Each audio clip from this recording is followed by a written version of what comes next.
Hey everyone, my name is Brittany and today I'm going to show you how to make some amazing chocolate chip cookies. They've got a wonderful crisp around the edges, but they're beautifully soft in the center with chocolate chips throughout. I know you'll love them. So let's get started. To begin, I've got 1 stick of unsalted butter that I'm going to add to my mixer. You can use a hand mixer or of course a stand mixer for this recipe. It's really easy.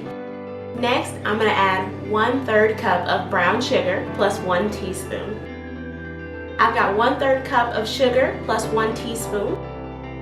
Now I've got my paddle attachment on my mixer and I'm going to cream this until it's light and fluffy. Now that all of my butter and sugar are incorporated together and it's light and fluffy, I'm just going to add 1 egg. After adding the egg, make sure you scrape the bowl down before you start mixing. You want to make sure it all gets incorporated.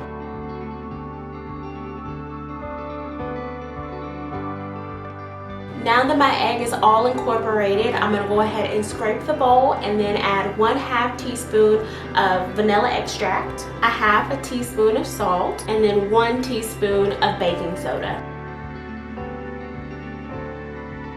Now I've got 6 ounces of semi-sweet chocolate chips, and then I have 1 1/4 cup of all-purpose flour.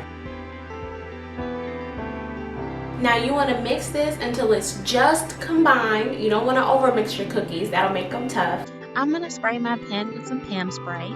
This recipe makes 11 2-ounce cookies. I like to weigh my cookies and then roll them out so that way I know all of the cookies weigh the same.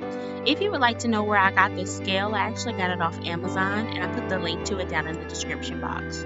It wasn't until I started editing this video that I realized my microphone went out. I baked these cookies at 350 degrees for 12 minutes and they came out absolutely beautiful and delicious. They're so soft, but they have a nice crisp around the edge. If you enjoyed this video, go ahead and give it a thumbs up and subscribe to the channel for more recipes. I post every Friday. Thanks for watching.